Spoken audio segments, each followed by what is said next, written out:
नमस्कार, मैं डॉक्टर अमित कुमार गुप्ता आज फिर से एक और कविता लेकर आया हूँ आपके बीच। और ऐसे ही प्रतिदिन एक एक करके राजेश जोशी की कविता सुनते रहें। कविता का शीर्षक है व्याकरण समय। हार फूल सहानुभूति समोसे और एक टुकड़ा मिठाई के बीच कर्मचारी भाव से सेवानिवृत्त होकर मैंने संचारी भाव में प्रवेश किया। संचारी भाव में प्रवेश किया, माफ करे कामता प्रसाद गुरु।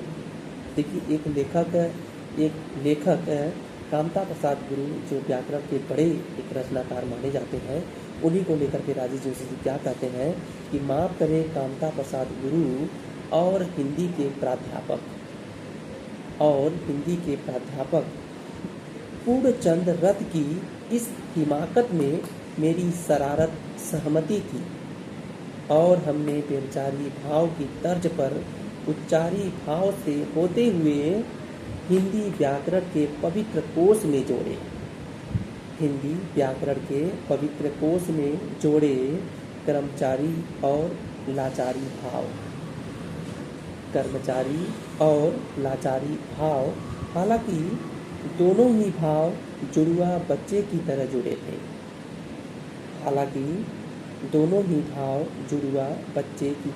जुड़े थे जीवन की आहार नाल से।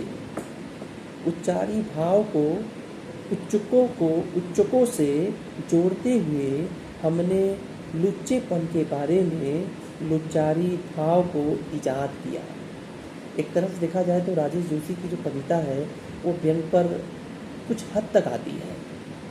कुछ हद तक यह आती है कि उच्चारी भाव को उच्चकों से जोड़ते हुए हमने लुच्चेपन के बारे में लुच्चारी भाव को इजाद किया।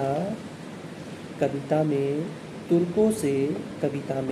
तुर्कों से छेड़छाड़ करने की एक परंपरा बाप दादों से चली आती थी, इसलिए कोई ज़्यादा नाक भाव नहीं सिकोड़ता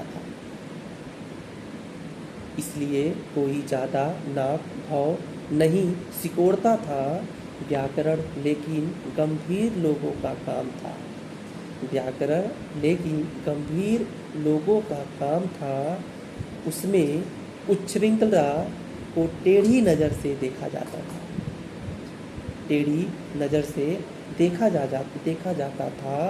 ऐसी हरकतें अज्ञान या अपराध की जद में आती थी। फिर यह एक ऐसा समय था जिसमें रचना से ज़्यादा व्याकरण के लिए लोग आकुल व्याकुल हुए जाते थे। कभी कभी तो गाली गलौज की भी नौबत